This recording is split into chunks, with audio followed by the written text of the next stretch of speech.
Alrighty, here we go. Week 10. Final week here. We are going to see who will finish as our top two teams. The race is tight.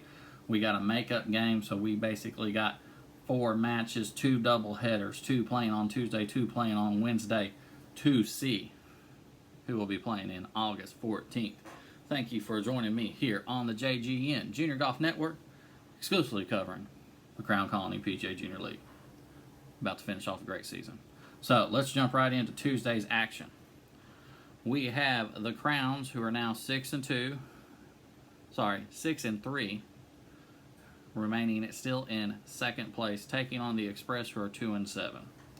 Our matches will be: we are going to have Miller and Parker take on Damon and Case.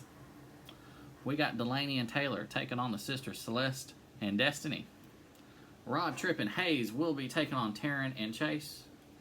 And G, Money, and Hollis will be taking on the brother-sister duo Will and Bryn. So that's our first match. Then we go right into the Panthers taking on the Roadrunners.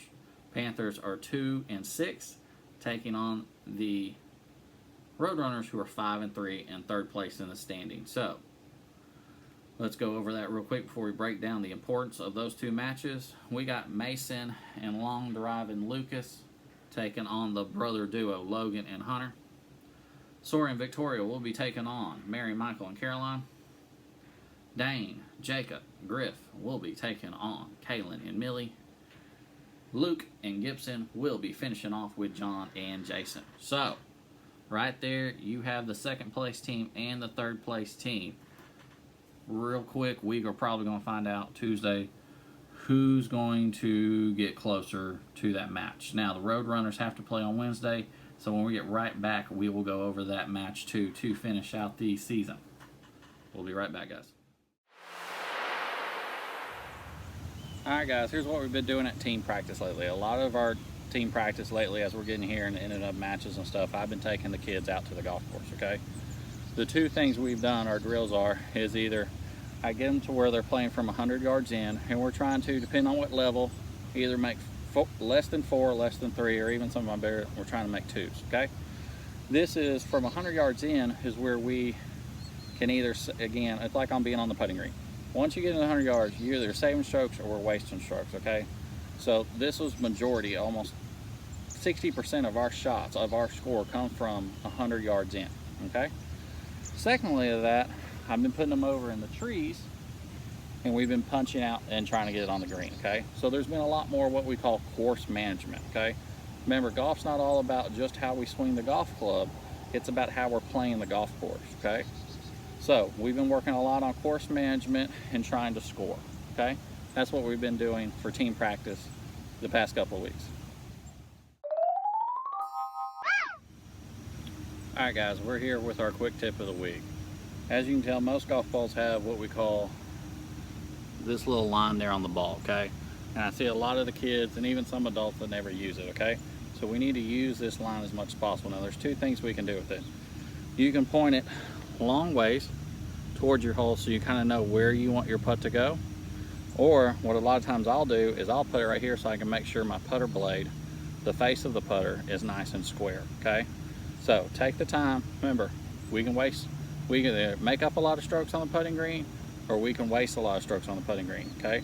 So using this line is a real easy tip to kind of save some strokes while we're on the putting green, okay? So either aim it where you want the ball to go, or make sure, if you're struggling, getting the putter face square to your target. That's our quick tip of the week.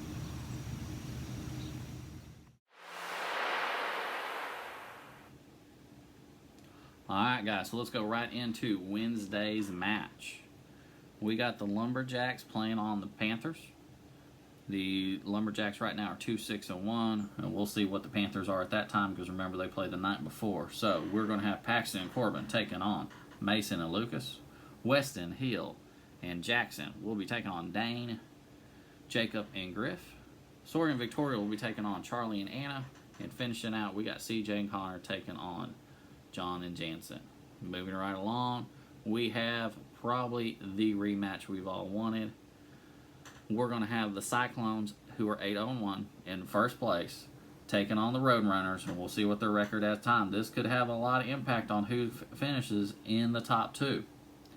So, we'll start this one at the bottom. We'll have Luke and Gibson taking on Olivia and Brooks. Moving to our next match, we'll have the brothers, Daniel and Damon, taking on Kaylin and Millie. In a big match right here, we're going to have Scarlett, Kane, and Brooks taking on Mary, Michael, and Caroline. And in the main event match, pay-per-view is what I like to describe it. The brother duo, Birdie Making Machine, Logan and Hunter taking on the Smack Talking duo, Jacob and Andrew. Okay?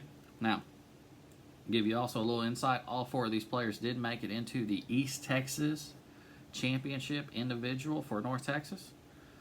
And they will also be playing against one another Wednesday night. So, there's going to be a lot of, they're going back and forth this week. So, that match is probably going to have a lot to decide who our top 2 teams are August 13th for our championship game. So, we will be back recapping it all, breaking it down for our week 10, and then we will be doing a championship match preview. So, a lot of stuff to come. We'll see you, and as always, I can't do it without y'all. Please send me photos, videos, and everything, and thank you for the support.